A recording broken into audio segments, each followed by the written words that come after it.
Muy buenas, ¿qué pasa? Bienvenidos al canal Dani Pro Cycling y aquí tenéis el resumen y análisis de la última de las pruebas de ciclocross de Copa del Mundo, en este caso en Hoogheide, en los Países Bajos, en una Copa del Mundo que la clasificación general ya está decidida y sentenciada matemáticamente por este hombre que veis aquí, Eli Iserbyt, pero lo que sí tenía de peculiar esta carrera es que era la última de ciclocross que se disputa antes de los mundiales que tendremos el fin de semana que viene, así que muy importante las sensaciones con las que se iban los ciclistas en el día de hoy. Se ponía el semáforo en verde y se daba salida a la carrera de hoy, la última de Copa del Mundo en esta primera vuelta que también nos servía para conocer ese circuito con ese primer pit lane que estaba al principio, muchísimas curvas rápidas con muchísimo barro en varias partes del circuito, en ese inicio donde todos buscaban estar bien colocados en esas primeras vueltas y los que habían salido bastante mal eran tanto Pidcock como Iserbyt, que los veíamos detrás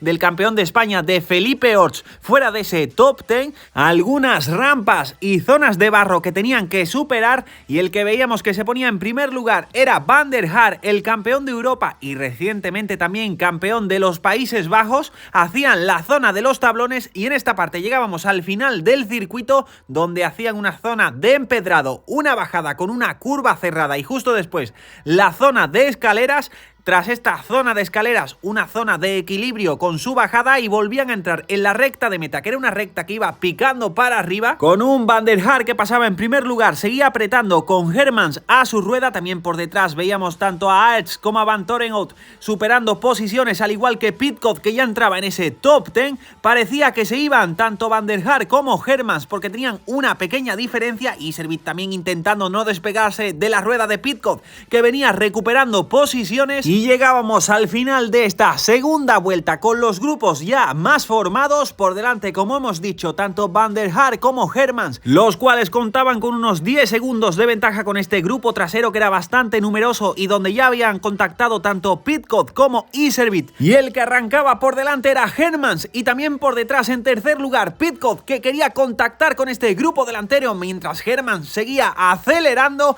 El grupo que estaba persiguiendo veíamos que empezaban a abrirse las primeras diferencias y que Pidcock, salvando caída, parecía que se estaba consiguiendo ir y abrir un pequeño hueco mientras Iserbyt cerraba este grupo. Llegábamos a la zona de los tablones y error de Tom Aerts, que se daba un gran golpe contra la valla y que se ponía de pie y continuaba, aunque con dificultades. Terminaba esta tercera vuelta y Pidcock ya había contactado con los de delante e incluso les atacaba en la recta de meta para coger la cabeza de carrera. Gran ritmo de Tom Pidcock que provocaba el error de Van der Haar, se iba al suelo, afectaba tanto a Hermans, Van Keysel e Iserbyt. El único que no le afectaba era Van Torenhout, que estaba en segundo lugar. Hermans veíamos que tenía problemas y tenía que arreglar el problema mecánico que había tenido, pero el que no podía continuar era Van Keysel, que lo veíamos andando y finalmente se tenía que retirar. Tenía la cabeza de carrera Pidcock, en segundo lugar Van Torenhout, tercer lugar para Iserbyt y a muy poca ventaja veíamos a Van der Haar. Hacían el final de esta cuarta vuelta y Pidcock, después de la zona de las escaleras, pasaba por línea de meta y tenía unos 10 segundos con Van Torenhout y aproximadamente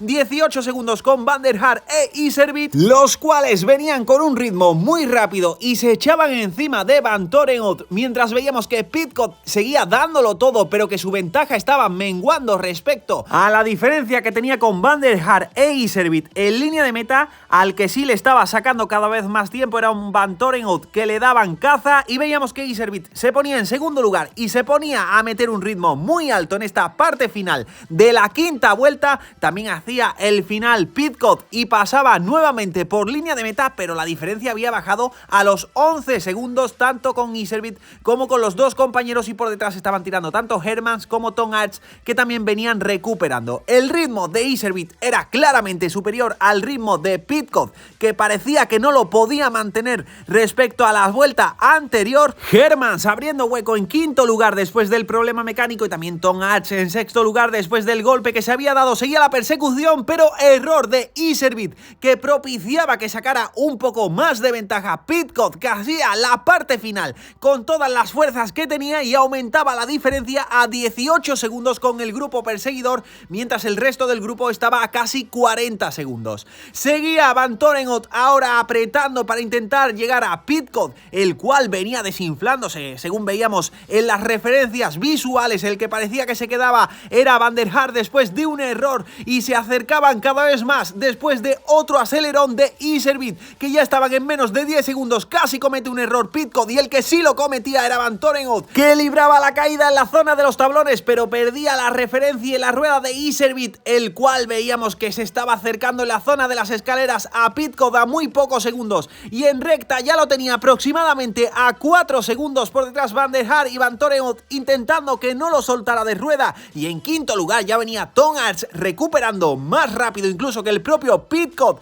Solo 2 vueltas para el final y el ritmo de Iserbyt era un ritmo muy rápido. Llegaba Pidcock y le pasaba como una exhalación para intentar soltarlo, pero veía que no podía soltar al británico, que se agarraba con todo a su rueda, lo que sí provocaba que se empezaran a vigilar, sobre todo en las zonas que se podía ir a rueda y ahorrar algo de energía, y le escogían tanto Van der Haar como Van Torenhout, los 4 juntos en la parte final de esta penúltima vuelta hacia el tramo de las escaleras, y el paso por línea de meta con un Tom Aerts que estaba ya solo a 10 segundos, y el que arrancaba era Iserbyt en esa recta de meta con todo en la última vuelta para intentar soltar los 10 segundos para Tom Aerts. Ritmo muy veloz de Iserbyt, que veíamos que poco a poco estaba soltando a Van der Haar, que estaba en segundo lugar y parecía que habría un pequeño hueco. Pidcock cogía también la segunda posición para intentar recortar esa pequeña ventaja que tenía Iserbyt. Cometió un pequeño error Van Torenhout y también Van der Haar, y Aerts también intentando alcanzarlos. Iserbyt no podía parar, tenía que darlo todo. Pidcock también para intentar acercarse, la diferencia era de apenas 3 segundos y parecía que Pidcock poco a poco se estaba acercando, pasaba la zona de los tablones y la diferencia todavía se reducía más, apenas 2 bicis de diferencia entre Iserbyt y Pidcock, que seguían dándolo todo. Pidcock intentando cogerle la rueda antes de llegar a la zona final,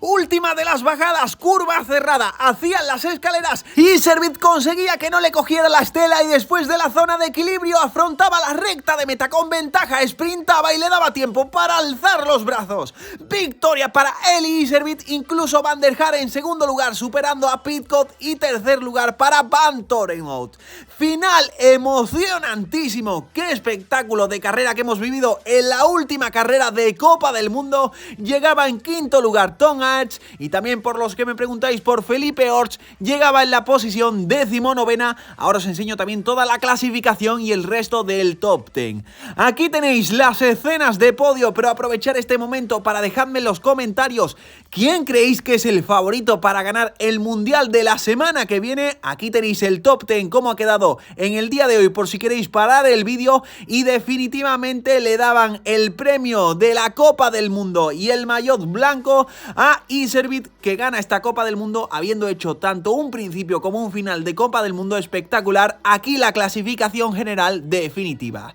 Muchísimas gracias por estar ahí, nos vemos la semana que viene en el Mundial. Muchas gracias a todos y nos vemos en el próximo vídeo.